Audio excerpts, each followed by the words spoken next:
वाहिगुरु जी का खालसा वाहिगुरु जी की फतेह। सो अमृत वेले दरबार साहिब श्री अमृतसर साहिब से कुछ समय पहले जो हुक्मनामा आया, उस हुक्मनामे के विचार आपके सबके साथ साझी करनी है। आज का हुक्मनामा अमृत वेला 3 जनवरी 2023 गुरु अर्जन देव जी महाराज के पवित्र मुख में से निकले हुए गुरुवाणी के वचन। पंजवें पातशाह राग आसा में, आसा राग के अंदर आज के हुक्मनामे में बहुत कमाल का ज्ञान दे रहे हैं। ऐसा ज्ञान जिसके अंदर गुरु अर्जन देव जी महाराज हमें ये सिखाना चाह रहे हैं कि इंसान की जात, इंसान की कुल, इंसान का पिछला कर्म, ये सब देखा नहीं जाता अगर भक्ति की लाइन में चलना हो तो आइए इस हुक्मनामे के संक्षेप रूप में, बहुत ही सूक्ष्म रूप में, बहुत ही कम समय में हम लोग इसके अर्थ समझने की कोशिश करेंगे। आसा राग के अंदर महल्ला 5वां, जो कि गुरु अर्जन देव जी महाराज के मुखारबिंद में से निकली हुई गुरबाणी। गोविंद गोविंद गोविंद संग नाम देव मन लीना। गुरु अर्जन देव जी महाराज ने 3 बारी गोविंद का नाम लिया यहाँ पे। गोविंद जिसने मन को बनाया, मन का गोविंद, तन का गोविंद, वाणी का गोविंद, हमारे बोल का गोविंद, हर एक कण कण में गोविंद गोविंद गोविंद संग। जब गोविंद चारों तरफ हमारे अंग संग हुआ, यहाँ पे वो भगत नामदेव एक बहुत ही पूजनीक भगत हुए दक्षिणी भारत में, महाराष्ट्र में। वहाँ के एक बहुत बड़े भगत हुए भगत नामदेव। भगत नामदेव का मन जो था वो लीन हो गया गोविंद के चरणों में, गोविंद के दर्शन में। गोविंद गोविंद गोविंद संग नामदेव मन लीना। उनका मन लीन हो गया। मन लीन होने के बाद क्या हुआ? 8 दाम को शीपरो होयो लाखीना।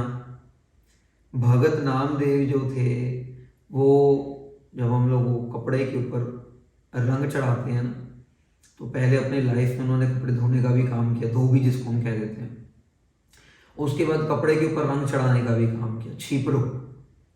जो अब हमें पता है कि जो कपड़े के ऊपर रंग चढ़ाते हैं वो बहुत ज़्यादा अमीर लोग तो है नहीं, वो तो बहुत ही गरीब घर से आए और बहुत ही कह लो कि साधारण सी जिंदगी जीने वाले।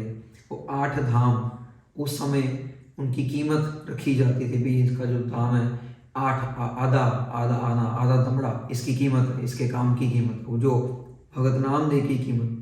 वो 8 धाम के भगत नामदेव को गोविंद परमात्मा ने, वाहिगुरु ने, अकाल पुरख ने, परमेश्वर ने कितने लाखों का बना दिया, बहुत लाखों का बना दिया।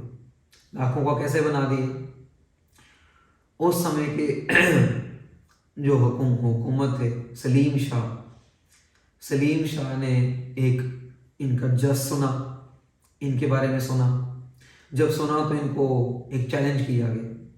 एक गाय जो थी वो मर गई और सलीम शाह ने कहा, अच्छा अगर अब तुम्हारे में भारी ताकत है तो इस गाय को, इस मरी हुई गाय को जिंदा करके दिखाओ, इसको दोबारा जीवित करके दिखाओ। तो भगत नामदेव जी कहते, मेरे पास तो कोई ताकत वाकत कुछ भी नहीं है भैया, मैंने तो नाम लेना है, मैंने तो बस अपने परमेश्वर का नाम लिए जाना है, गोविंद गोविंद करी जाना है, तो अपने आप जो होगा हो जाएगा, मैं राम राम करता जाऊंगा, गोविंद गोविंद करता जाऊंगा, जो होना होगा वो हो जाएगा। वो बैठ गए। उन्होंने भगवान को नाम याद करना शुरू किया। जैसे जैसे वो भगवान का नाम याद कर रहे, यहाँ पे वो जो मरी हुई गाय थी वो जिंदा हो गई। अब जब मरी हुई गाय जिंदा हो गई, आज के ज़माने में देखो ना, कोई आदमी मर गया या कोई पशु मर गया और अगर किसी के कहीं से वो जिंदा हो जाता, अब मारना जीना तो भगवान के हाथ में है, पर अपने भक्तों को बढ़ाई देने के लिए, अपने भक्तों की कृपा करने के लिए, अपने भक्तों का नाम उजागर करने के लिए भगवान ही छोटे मोटे काम करते रहते हैं, उसके लिए बड़ी बात नहीं है। तो गाय जिंदी करती, उसका नाम चारों तरफ हो गया। अब सलीम शाह कहते मैं बहुत खुश हूँ। अब सलीम शाह ने क्या किया? सलीम शाह ने भगत नामदेव को एक चारपाई दी, जिसके पाए जो थे वो सोने के थे।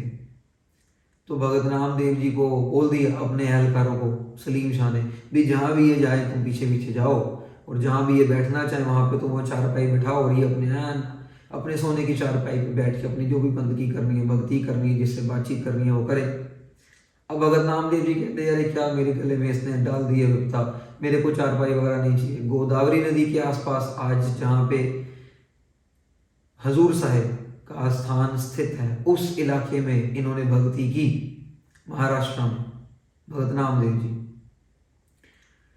तो गोदावरी के तट पे जाके अहलकारों को कहते, भाई यहाँ पे तुम बिछा दो इसको, मेरे को नहीं चाहिए ये, गोदावरी के अंदर बिछा दो इसको। गोदावरी के अंदर बिछाने का मतलब गोदावरी में गई। अब जब गोदावरी में चली गई तो सारे के सारे बहुत गुस्से हो गए, सलीम शाह के पास वापस गए, अरे आपने तो उसको दिया था और उसने तो, भगत जी ने तो उसको पानी में भगा दिया। अब सलीम शाह वो थोड़ा हुआ, यार इतनी महंगा मैंने गिफ्ट दिया, हम भी किसी को देते हैं, अगर नहीं यूज़ करेगा तो क्या होगा, उसका मन तो दुखता है। नहीं, सलीम शाह ने कहा ठीक है ऐसा करो, उनको बोलो कि भैया जो मैंने तुम्हें गिफ्ट दिया था वापस दे दो, मैं तुमको और बढ़िया देना चाहता हूँ। एक दिमाग लगाया, राजा है ना, तो बिजनेसमैन होता है, तो उसने दिमाग लगाया। तो एहलकार गए भगत नामदेव जी के पास, कहते वो वापस मांग रहे हैं और आपको और अच्छी वाली देनी है। कहते उसको बोलो जिसने दिया खुद आके ले ले, मैं नहीं किसी को दे रहा जाके। सलीम शाह आ गया अपनी सारी फौज लेके आया, तो भगत जी को कहता, भगत जी वो चारपाई मैंने दी थी आपको, मैं आपको और बढ़िया वाली देना चाहता हूँ। कहते भैया तेरी चारपाई गोदावरी में डाली है, जहाँ से जौन सी लेनी है ले ले, उन्हें अपने आप ले ले निकाल के। अब जब सलीम शाह गोदावरी में देखता है तो वहाँ पे चारपाई है, किसी के सोने के पाए हैं, किसी के पायों में हीरे लगे हैं, किसी के पायों में जेवरात लगे हैं, किसी के पाए में रतन लगे हैं, रतन। तो अभी सब कुछ देख के हैरान हो जाता है, ये कहता है ये तो मैं सारी की सारी निकाल लूँगा। तो सलीम शाह गोदावरी के अंदर से 70 चारपाई निकालता है, 70। और 70 निकालने के बाद, 70 निकालने के बाद उसको चारपाइयाँ दिखनी बंद हो जाती है, उसको चारपाई दिखनी बंद हो जाती है। कहता भगत जी बाकी की चारपाई, कहते तूने एक चारपाई दी थी और तेरे धर्म में ये लिखा हुआ है कि अगर तुम 1% दान करो तो तुम्हें वापस जन्नत में 70% वापस मिलता है। कहते तेरे को ये बाद वाला 70% तेरे को वापस कर दिया, अभी बस तेरा यहीं पे। वो उस हिसाब से ये गुरबाणी में गुरु अर्जन देव जी कह रहे हैं कि वो लाखों रुपए की चारपाइयाँ बनाने वाले, कहाँ पे ये कपड़ा एक काम करने वाले, रंग लगाने वाले, धोने वाले, और कहाँ पे वो लाखों का चारपाइयों के मालिक बना दिया गोविंद गोविंद के नाम ने। इस पूरे शब्द में गुरु अर्जन देव जी महाराज हमें ऐसे बहुत से एग्जाम्पल दे रहे हैं जिसमें ये साबित होता है कि सबसे बड़ा नाम, सबसे बड़ा गुरु नानक का नाम, सबसे बड़ा वाहिगुरु का नाम, शब्द गुरु का नाम। आगे, बुनना तनना त्याग कै प्रीत चरण कबीरा। अब भगत कबीर जी की बात कर रहे हैं, संत कबीर जी की बात कर रहे हैं। कबीर जी एक जुलाहा थे जो कपड़े का काम करते थे, कपड़ा बुनते थे। अपन बुनते हैं ना कपड़ा, वो जो कॉटन बनाते हैं हम लोग, धागा बनाते हैं, धागा, तो वो बुनते होते थे। तो यहाँ पे गुरु अर्जन देव जी कह रहे हैं कि बुनना भी उसने छोड़ दिया, उसने धागे को खींचना, तनना, जो तनते हैं धागा, वो भी छोड़ दिया। बुनना तनना त्याग कै प्रीत चरण कबीरा। कबीर जी ने भी परमेश्वर के चरण पकड़ लिए, और उससे क्या हुआ, नीच कुला ज्वलाहरा भयो गुनी गहीरा। वो जो नीची जात के जुलाहरे थे, कबीर जी जो थे वो नीची जात में उन्होंने जन्म लिया था। वो नीच जात के जुलाहरे थे, उनको एकदम से बड़ा कर दिया, उनके अंदर एक समुद्र डाल दिया गुणों का, उनके अंदर आसमान जितने बड़े गुण भर दिए जब कबीर जी ने परमेश्वर के चरण पकड़े। अब परमेश्वर के चरण पकड़े, अभी कबीर जी हम लोगों को वैसे भी बहुत कुछ उनके बारे में पता है कि बहुत बड़े वो हस्ती हुए हैं, और उन्होंने बहुत दुनिया को जोड़ा है अपने नाम के ज़रिए, अपने काम के ज़रिए। कबीर जी के ज़िंदगी में बहुत से ऐसे वाक़े आते हैं जिसके अंदर कबीर जी को एक आम इंसान को कैसे उन्होंने जोड़ा, कैसे किया। अब कबीर जी के जो संगी साथी हुआ करते थे उस टाइम पे, वो भी कबीर जी के साथ गौर रहा है कि बहुत इम्प्रेस होते थे कि ये एक नीची जात का ये धागे का काम करने वाला, इसको इतनी प्राप्ति कहाँ से हो गई, इसका हर एक वचन पूरा हो जाता है, इसको पहले पता लग जाता है, ये लोगों के रोग दूर कर देता है, ये ऐसा हो जाता है, ये वैसा हो जाता है। और कबीर जी की जो वाइफ थी उन्होंने भी, लोई जी, उन्होंने भी उनको काफ़ी सपोर्ट किया। तो यहाँ पे गुरु अर्जन देव जी महाराज दूसरे भगत के बारे में बता रहे हैं। पहले उन्होंने बताया नामदेव जी के बारे में, अब वो बता रहे हैं भगत कबीर जी के बारे में। अब तीसरे भगत की बारी आती है। रविदास टोवंता टोर नीत तिन त्यागी माया। अब भगत रविदास जी की बारी आ रही है। भगत रविदास जी जो थे उस समय में, भगत रविदास जी, संत रविदास जी, वो मरे हुए पशुओं को ढोते थे। मरे हुए जो पशु मर जाते थे तो उनको जहाँ भी कहीं पर उनको पशु मिल गए, मरा हुआ पशु ढोया और उसको आगे ठिकाने में पहुँचाया। किसी के पास छोड़ना है या किसी चमड़े के काम वाले के पास छोड़ना है या क्या करना उसका, वो उनका सिर्फ उनका काम था चमड़े को ढोना। और उसके बाद जो ढोने के बाद उन्होंने बाद में चमड़े से वो जूते वगैरह ठीक करते थे, बनाते थे, नए बनाते थे, पुराने ठीक करते थे, मोची का काम करते थे। आज की डेट में भी आप देख लीजिए, मोची का काम करने वाले को बहुत बड़े घराने से तो नहीं होते। तो संत रविदास जी ये ऐसा काम करते थे। उन्होंने भी माया को त्यागा, उन्होंने भी माया को त्याग दिया। जब माया को त्याग दिया, प्रगट हुआ साध संग, हर दर्शन पाया। साध संगत के अंदर ही उनको परमेश्वर जो है प्रगट हुआ। और प्रगट होने के बाद उन्होंने ना केवल खुद दर्शन लिया, उन्होंने औरों को भी दर्शन दिया। अब माया त्यागना क्या है? भगत रविदास जी के जो गुरु थे वो इनको एक बारी पारस की बट्टी दे के गए। अभी पारस की बट्टी क्या करती है? पारस को अगर लोहे के साथ पारस को लगा दो तो लोहा पारस बन जाता है, ठीक है ना। अब पारस की बट्टी दे के गए और कहा कि भाई तूने जो भी बनाना पारस बना ले, तू सोना बना ले और उसके बाद अमीर हो जा। तो अभी भगत रविदास जी को समझ नहीं आया। भगत रविदास के पास वो मुट्ठा था जिसके ऊपर वो अपने जूते रखते थे और वो ठीक करते थे मोची की तरह, और उनके पास वो कूटने वाला था जैसे मोची, वो जैसे हथौड़ा टाइप। तो ये दो चीज़ें थी उनके पास लोहे की। उन्होंने दोनों को छुआ, वो सोने के बन गए। अब जब सोने के बन गए तो सोने की चीज़ से तो काम होगा नहीं, उन्होंने मिल के बैठ के रख दिया, साथ में पारस की बट्टी रख दी। अब उनके जो गुरु हैं कुछ दिन बाद वापस आते हैं, कहते भाई ला भी वापस, अभी तूने बहुत कुछ सोना बना लिया होगा, अब पारस की बट्टी दे दें, बाकी किसी और का भला करूँ जाके। तो देखते हैं वो तो वहीं बैठे हैं, आसपास का माहौल कुछ बदला नहीं है, कुछ भी नहीं है। उन्होंने पारस की बट्टी निकाल के दे दी।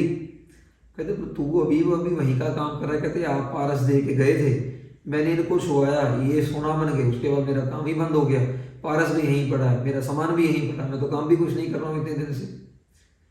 तो कहते मतलब पारस होने के बाद भी तेरे मन में लालच नहीं आया, पारस होने के बाद भी तूने अपने पास ही रखा, और उसके बाद भी तूने जो थी माया वो त्याग दी।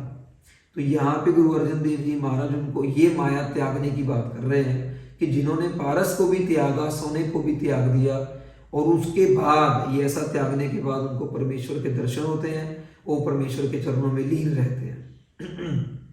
तो ये तीसरे भगत की बात बता रहे हैं। अब चौथा, सैन नाई बुत कारिया ओह घर कर सुनया। सैन जी हुए भगत सैन जी, वो नाई थे। अब वो नाई थे और उनका दूसरा काम था कि वो घर घर में जाके, जैसे पोस्टमैन होता है ना, वो घर घर में जाके ऐसा स्नेहा देते थे। घर घर में जाके कभी किसी को कुछ बता दिया, कभी किसी को कुछ दे दिया, अनऑफिशियल स्नेहा देते थे, वो मैसेज देते होते थे। वो घर घर में जाते थे, उनको हर एक घर में काफ़ी उनकी वैसे भी जान पहचान थी, और जब वो इस लाइन में आ गए तो और भी जान पहचान हो गई। हृदय वसया पार ब्रह्म भगता हर गनया। अब सैन नाई जो थे, क्योंकि उनके अंदर भक्ति थी, अब जब भक्ति थी तो अंदर शक्ति भी थी। तो उस समय का जो राजा था जिसका नाम राजा राम आया है, वो उसको ऐसी बीमारी थी साथ संगत जी कि उसकी बीमारी जो भी वो दवाई खाता तो वो बीमारी बढ़ जाती थी। अब बीमारी बढ़ जाती थी तो उसके पास और कोई रास्ता नहीं था। उसको किसी ने बताया कि भाई ये सैन जो है ये भक्ति वाला है। तो कभी एक बार सैन को बुलाया और उसने सैन से अपना मतलब मालिश वालिश करवाई। तो जब सैन ने मालिश की, भगत सैन जी ने मालिश की, तो उसको आराम आया राजा राम को। जब उसको आराम आया तो राजा राम कहता रोज रात को तेरे को मेरे पास आना पड़ेगा, मैं राजा हूँ और मेरी मालिश करनी पड़ेगी करके मुझे आराम आ रहा। अब वो फंस गया। चलो राजा है, रोज रात को जाए। एक रात को क्या हुआ कि सारी संत मंडली ने सोच के विचार किया कि आज रात को हम यहाँ पे कीर्तन करेंगे, रैन सभाई करेंगे, कीर्तन करेंगे। अब बीच में भगत सैन जी भी थे। कीर्तन करते करते करते करते समय निकल गया। अब यहाँ पे वो परमेश्वर की बंदगी कर रहे हैं, कीर्तन कर रहे हैं, वहाँ पे राजा राम का समा हो रहा है उसकी मालिश करने का, उसकी मुट्ठी चापी करने का। तो परमेश्वर देखता है कि अगर मैं अपने भक्त को यहाँ से तोड़ के लेके जाता हूँ तो उसकी भक्ति में विघ्न पड़ता है। परमेश्वर भगवान आप जाते हैं भगत सैन जी का रूप धार के और वो राजा राम की मालिश करते हैं। अब राजा राम की मालिश ऐसी करते हैं कि राजा राम का सारा तकलीफ ही दूर कर देते हैं। जब तकलीफ दूर हो जाती है परमेश्वर रूप भगत सैन जी जो हैं वो फ्री हो जाते हैं। और यहाँ पे जो असली सैन जी हैं वहाँ का कीर्तन समाप्त हो जाता है। वो डर जाते हैं, भैया टाइम तो बहुत लेट हो गया। दौड़ दौड़ के जाते हैं राजे के महल में।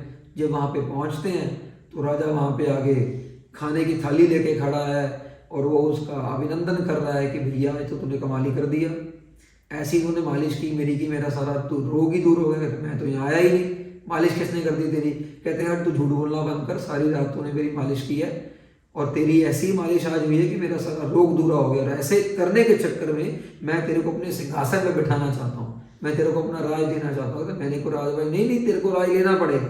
नहीं मैं कोई राज, मैं तेरे को राज लेना पड़ेगा। वो उसको जबरदस्ती अपने सिंहासन में बिठा रहा है। सिंहासन में बैठते बैठते भगत सैन जी सिंहासन से गिर रहे हैं और उस समय भगवान रूप भगत सैन जी आते हैं, उनको उठाते हैं और उसको आसन पे बिठाते हैं। उसको कहते हैं कि तू वहाँ पे भक्ति कर रहा था, तेरे लिए यहाँ पे मैं खुद आया और तेरे लिए आके राजा की मालिश की। कहते अगर आप आ गए आज, आपने मेरे लिए किया तो मैंने भी आपके लिए किया। मैंने भी आज से सब कुछ छोड़ा और सिर्फ बंदगी करूंगा, सिर्फ भक्ति करूंगा और कुछ करना ही नहीं। तो ये गुरु अर्जन देव जी महाराज बता रहे हैं कि हृदय वसे अपार ब्रह्म भगता हर गुणे। जो भगता मह गनिया, वो जो एक स्नाई था उसका जो श्रेणी थी वो भक्तों में पहुंच गई। उसको भगत कहना शुरू कर दिया, उसको संत कहना शुरू कर दिया, उसको बंदगी वाला एक इंसान कहना शुरू कर दिया। ये गुरु महाराज चौथा एग्जाम्पल दे रहे हैं। और आखिर में पांचवा एग्जाम्पल जो दे रहे हैं जो धन्य जट का है। वो एक जट था दिल्ली का और उसका एग्जाम्पल दे रहे हैं। एहे विद सुन के जाटरो उठ भगती लागा। ये सारी बातें सुन के, ये सारी जो विशेषताएं थी सुन के भक्तों के बारे में, धन्ना जट को भी चाव चढ़ गया। जाटरो का मतलब 2-3 मतलब बनते हैं इसके। जाटरो का मतलब जाट को भी जोश चढ़ गया, यार अगर नाई बन सकता है, अगर जुलाहा बन सकता है तो मैं क्यों नहीं बन सकता। जाट उसको भी चाव चढ़ गया, मैं भी बनूंगा। यह विद सुन के जाटरो का ये भी अर्थ है कि एक निम्रता वाला जाट का। आमतौर पे जाट के अंदर थोड़ा सा होता है भी मेरे जमीन का मालिक हूँ, ये हूँ वो हूँ, पर ये निम्रता वाला जाट है जो अपने आप को भक्तों की लाइन में गिनना चाह रहा है। तो ये निम्रता वाला जाट है जो अपने आप को निम्रता में रख रहा है। यह विद सुन के जाट को उठ भक्ति लागा, उसने भी भक्ति करनी शुरू कर दी। मिले पुर तख गुसाइया धन्नावट भागा। और धन्य जट की इतिहास में ऐसा आता है साध संगत जी कि धन्य जट ने पत्थर से भगवान को प्रकट किया, ऐसी शक्ति से, ऐसे मन से उन्होंने भगवान को याद किया। जब भगवान प्रकट होते हैं, भगवान धन्ना जट पंडित जी के पास जाता है और उनको कहता है मेरे को भी तुम जो है ये भगवान दो। तो अभी पीछे पड़ जाते हैं, जैसे कोई इंसान पीछे पड़ जाता है तो पंडित जी कहते हैं यार ये ले तू, ये पत्थर ले, इसमें इसको ही पूज कर और तेरा भगवान जो है वो तेरे को मिल जाएगा। अब धन्ना भगत जो है भक्ति करनी शुरू कर देते हैं। भक्ति करते करते करते करते हकीकत में भगवान सामने आ जाता है। अब जब भगवान सामने आ जाता है तो कहते हैं कि मैं करूँ क्या, तूने तो मुझे बुला लिया, मैं करूँ क्या। तो वो कहते करना तो कुछ नहीं है, मैं यहाँ बैठ के बंदगी करूँगा, आपने मुझे दर्शन दे दिए हैं। मेरी गाय भैंस का काम, मेरे खेतों का काम, मेरे गलियारों का काम, मेरा जो भी काम है वो तुम करोगे सारा। भगवान कहता है बिल्कुल ठीक है, बिल्कुल कोई चिंता नहीं है, बिल्कुल सेट है सब, तू बैठ जा, तू बंदगी कर, तू भक्ति कर। तो अभी धन्ना जट जो है वो भक्ति करना शुरू कर देते हैं। अब भक्ति करते करते भगवान ने अपना काम करे जाना है, उन्होंने अपना काम करे जाना है। इनको ऐसा लगता है कि अभी तो मेरे पास आ गई शक्ति, अभी मेरे पास आ गई शक्ति, मैंने भगवान को जो पा लिया है, जो मैंने भगवान के दर्शन कर लिए हैं, तो इनके पास इनका एक सेवक आता, भगत धन्ना जी के पास। वो कहता भाई आपने दर्शन किए, मुझे भी दर्शन कराओ। तो भगवान सामने है, धन्ना जब कहता भगवान मेरा सेवक बैठा भैया इसको भी दर्शन दे दो। कहते धन्य तेरे को दर्शन इसीलिए दिए क्योंकि तेरी पहली भक्ति है, तेरी पुराने जन्मों की भक्ति है। अच्छा कितनी भक्ति है? कहते देख पीछे जाके। जब अब भगत धन्ना जी को कृपा करते हैं, दिखाते हैं, तो 1100 जन्म आके धन्ना जत जो है वो धन्य जट ने भक्ति की है। 1100 जन्म आने के बाद भगवान ने दर्शन दिए उसे। हम सोचें कहाँ जाती है बात। 1100 जन्म लग गए, 1100 जन्म के बाद भगवान ने प्रत्यक्ष दर्शन दिए हैं भगत धन्य को। वो कहते भगत धन्य तेरी तो पुराने जन्मों की बंद की है, इसका क्या करें? कहते अब एक बारी मैंने बोल दिया तो मेरे कहने पे मेरी तो जबान की लाज रखो यार, इसको दर्शन दे दो एक बारी। कहते आज कर रहे हैं, इसके बाद मेरे से पूछ के करीब किसी को दर्शन देने, ऐसे नहीं किसी को भी कुछ भी दिए जाना। तो अपनी भगत से खुश होकर भगत के सेवक को भी दर्शन दिया। तो सासंग कहने का बात ये 5वां एग्जाम्पल दिया गुरु महाराज ने। 5 एग्जाम्पल देके आज अमृत वेले ये समझा रहे हैं कि बंदगी और भक्ति कोई भी कर सकता है। बंदगी और भक्ति किसी भी जगह हो सकती है, किसी भी इंसान के रूप में हो सकती है। और ये मत गारंटेड ले कि वो सिर्फ इसी जन्म की भक्ति है, कई कई जन्म लग जाते हैं भक्ति करते करते करते करते, तब जाके कृपा होती है। तो ये आपने आज की सेवा प्रवान करनी। कल अमृत वेले के हुक्मनामे की कथा लेके फिर हाजिर होंगे। वाहिगुरु जी का खालसा, वाहिगुरु जी की फतेह।